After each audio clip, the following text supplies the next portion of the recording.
Morning, everybody. Got more people in front of me. Please remember, once you're in school, we don't use our phones during school time, unless you're home and I can't see you, then I can't make you put your phone away. Today, we're going to be taking some great, awesome, spectacular notes. We have come to the best and most fun chapter of the year, the reproductive system. So my job is to make it as awkward and uncomfortable as possible for all of you. I'm kidding. Um, as this went through on Friday with my other classes, it's definitely a different world. Trying to teach this unit in general can be difficult, but then trying to teach this through Zoom and in person at the same time, sometimes the jokes that I used to use don't really land. Sometimes when I ask questions or try and say some things, people obviously don't really respond the way. Anyway, this unit is something that I feel is one of the most important units as young teens like you to learn. This has nothing to do with being sexually active or not being sexually active. This has 100% to do with knowing your own bodies. That, and in addition to being safe and knowing knowledge. One of the biggest misconceptions of learning about the reproductive system as well as sex ed is many people have this notion that if kids are taught sex ed or ways of keeping safe, that if they're learned or taught these things, that they're going to have a higher chance or kind of wanting of doing the actions. In reality, that's false. Okay? It is your right to know how to stay safe, regardless of what you're doing. Okay?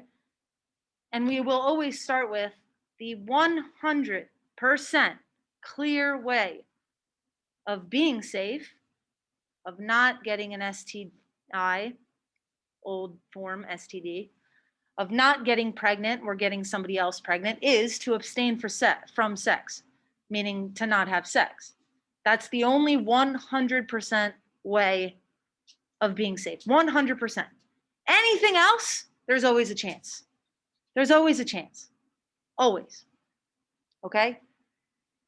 In this class, we will talk about traditional sense. We will talk about more so with reproduction. So we're always going to be talking about reproducing. So that means vagina, penis, right?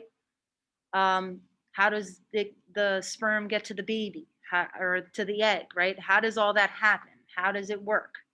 That's what we're going to be talking about. But it's also important to understand that there's different forms of sex. There's foreplay, there's penetration, there's different forms.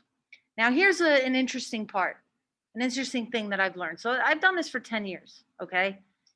And sometimes I get really weird questions.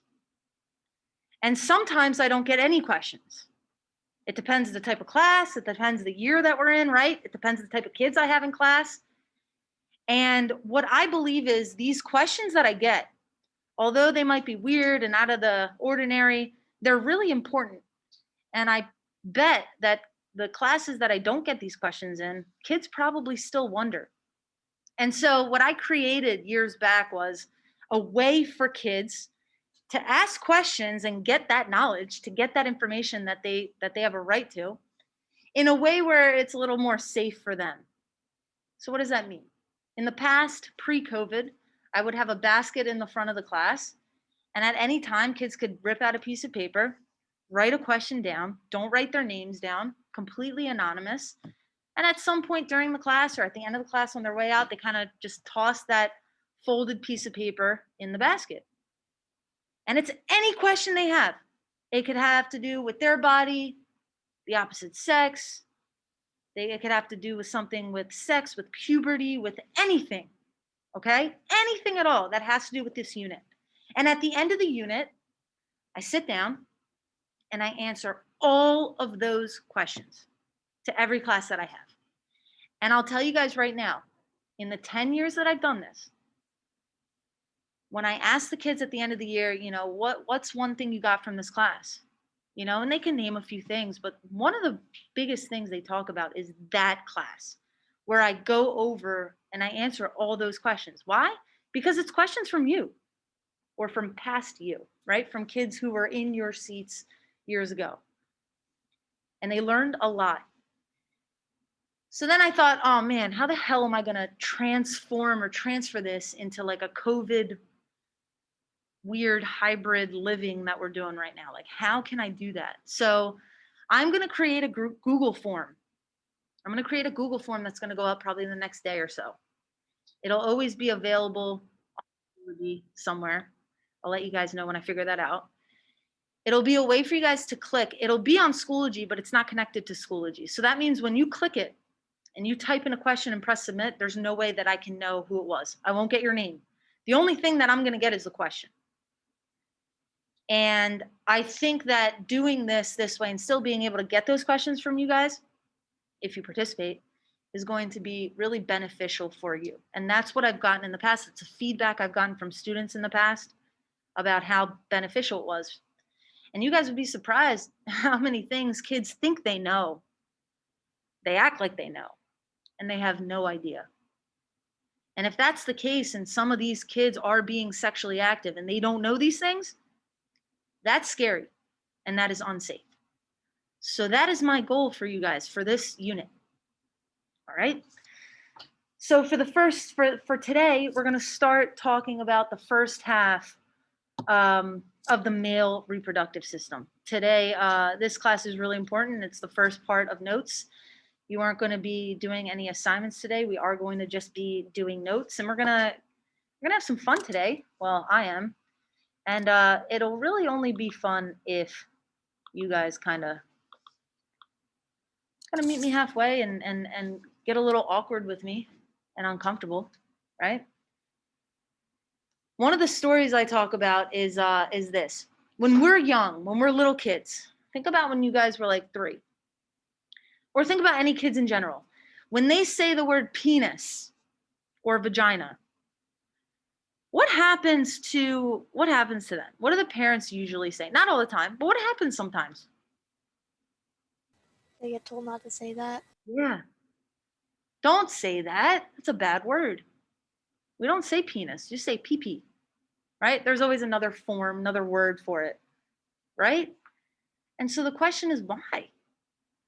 At a young age 3, we are taught not to talk about our bodies.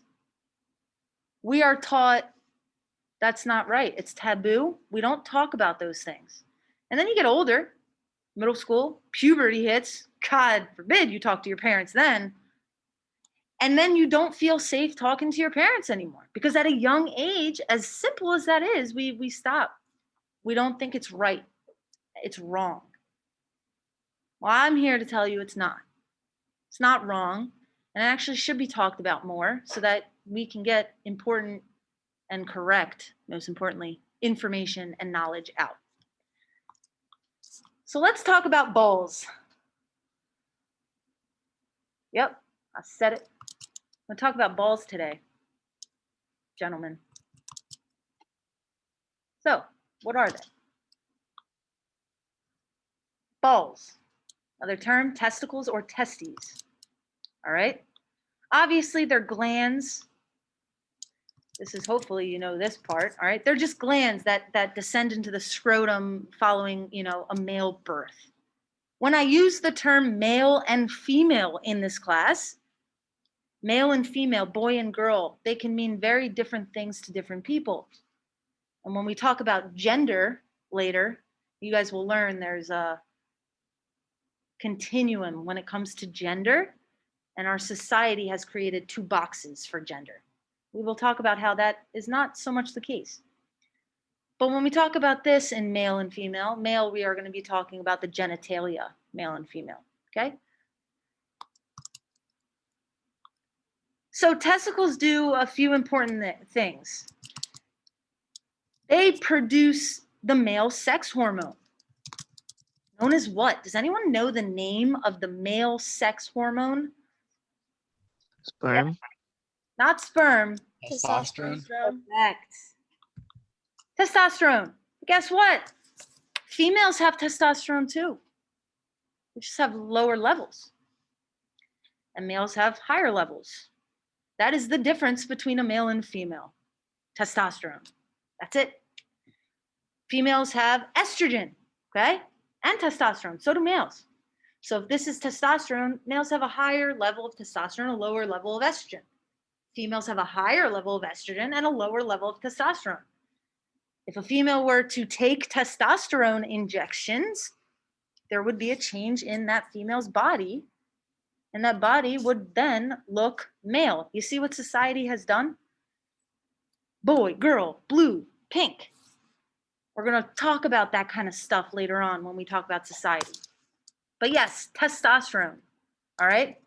In addition to that, the testicles also produce and store sperm, which is known as the male reproductive cell.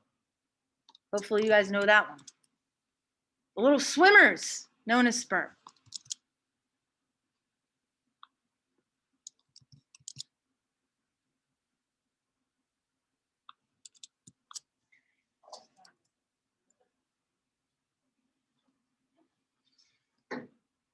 All right, so I use this term right here, scrotum.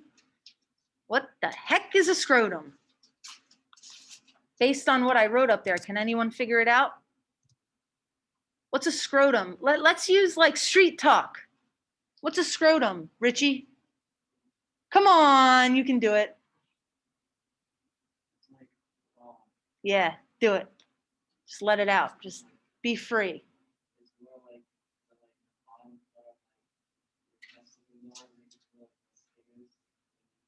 So it's a ball sack. Come on, I'm looking for you guys to get a little into this. The only way we're gonna be able to break the ice is if just go.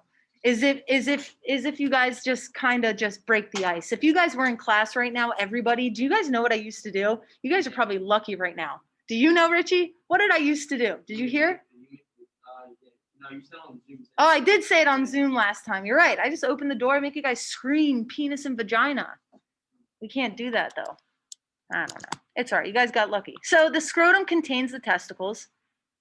All right. It provides protection for them.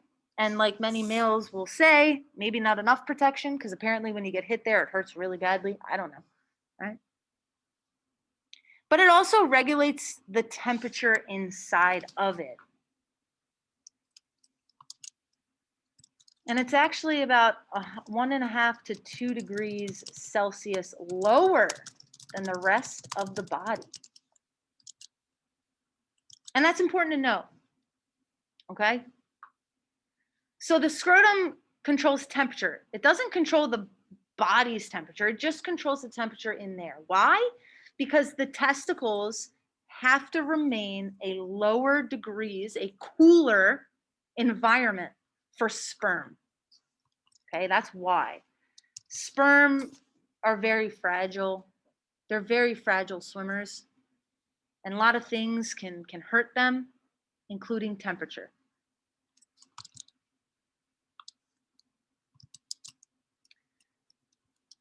So, the scrotum also contains sweat glands, all right? These sweat glands, if it gets too warm there, the sweat will release. And sorry to say, but you got no control over that.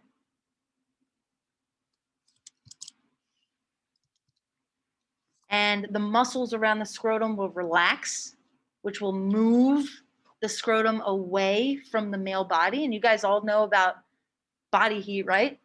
So if it's too warm, it kind of moves it away. And we talked about how muscles, skeletal muscle, can relax and contract, right? So that just brings that back too. And then the opposite happens when it's too cold. The muscles will contract, bringing the scrotum in closer to the body, which will increase the temperature.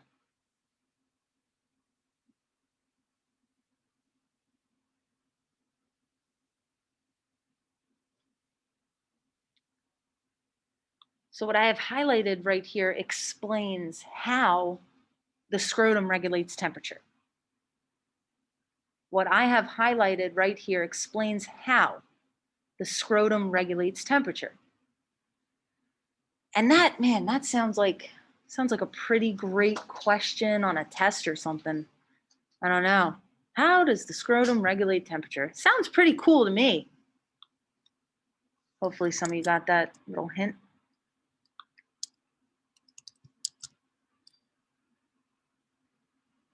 Are there any questions on that? Does everyone understand? Anyone want me to go over that again? Hey, Thomas, we're not on our computers right now. All right, this weird word right here, epididymis. That's how you say that, epididymis. No need to know function of that because the epididymis, there's a lot of detail that goes in that. That's way higher than this introductory level health class. So all you really have to know is that the epididymis is found on top of the testicles. So all you have to know is the location.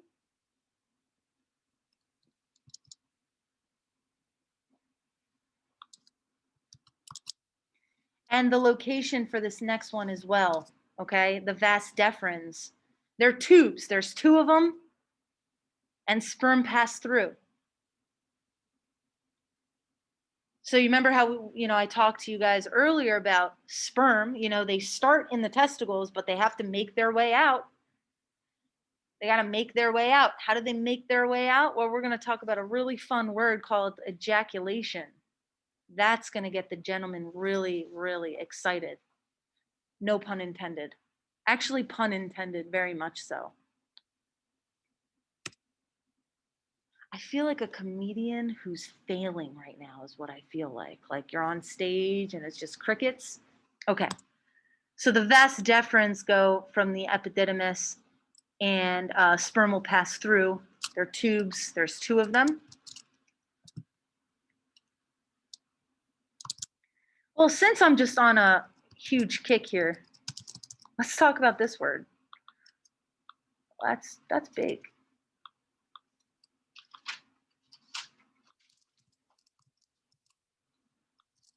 So semen. Let's talk about semen. There's three parts to semen. We talked about one of the parts. What's semen? Sperm. All right, that's one of the parts. But what is semen? Liquid. What's another term for semen? Street terms. Come on, guys, let's do it. Come on. Jizz. What? Jizz. Jizz. So excited to hear that. What else? You're the second class to ever participate, so I'm just really excited. What else we got? Come on. Nut. Nut. Come on. Come on. I got a laugh. I've been waiting all year to get a laugh and I got two of them. Oh my God. They're probably laughing at me, but that's okay. A laugh is a laugh is a laugh. All right, Ari, what's the word I was looking for? Come on, I just said it 5 times. Come. Yay! Come. Good. So we will get there. There's 2 different fluids. And we will talk about where those fluids come from in a few minutes, okay? I appreciate that, guys. Way to participate in school. So that just brings us to this word.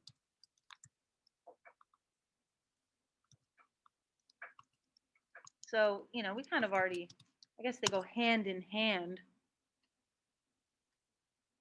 You see what I did there? So ejaculation.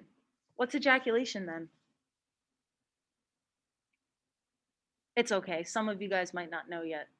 But tough crowd. All right, we'll just be boring. The release of semen from the penis.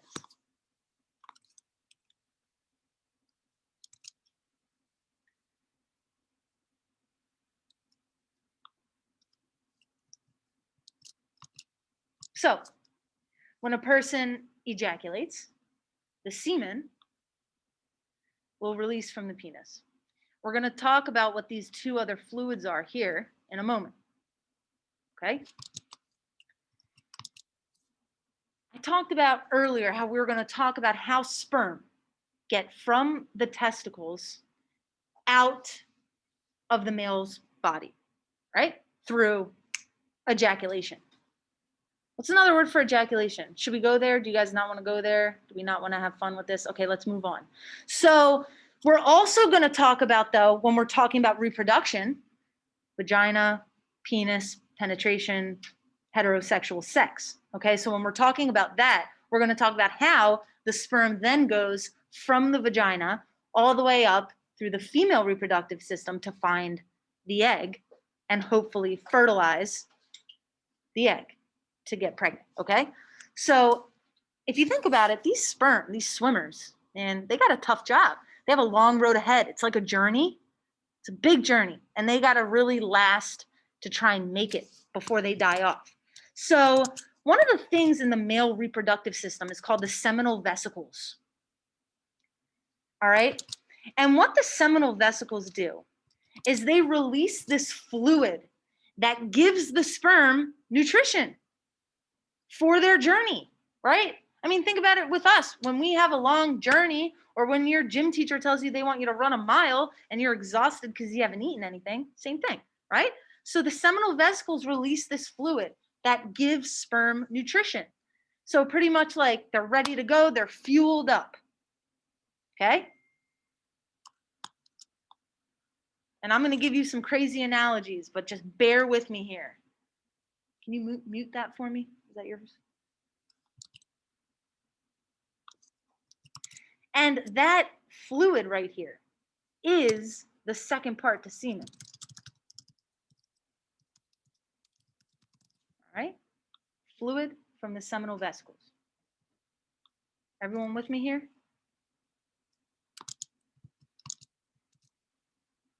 This next term, the prostate gland. Now, I'm going to give you an analogy here. I think it's hilarious. And some kids thought it was funny too. Some kids think that I'm ridiculous, and so they laugh at me. But either way, you will remember this, okay? The female's vagina, we'll talk about it for a second. It's a battlefield. It is. And it will literally kill anything that enters. It's what females do. Okay, they're vicious, they're protective, and they will kill. So the vagina is no different. Anything that enters the vagina, the female will attack. It's a true fact. And the female's vagina is very acidic. And if you guys know anything from old science classes that you ever taken, right? Not many things can live in an acidic environment. Things die rather quickly, including sperm. Sperm cannot live in an acidic environment. It cannot. So the prostate gland, what it does in the male before a male ejaculates is it releases a fluid that when entering the female, it neutralizes or calms down that crazy environment.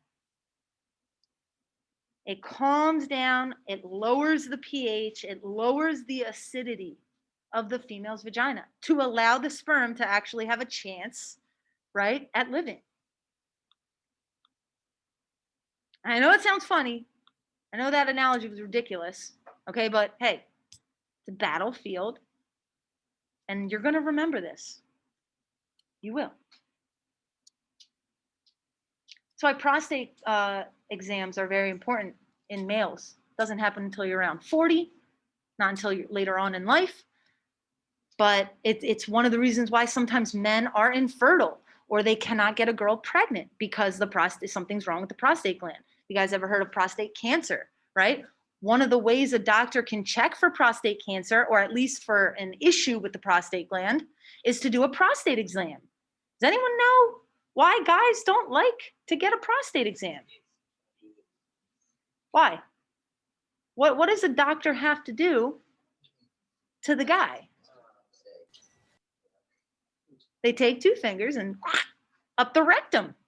What's the rectum? Through the back door. There you go.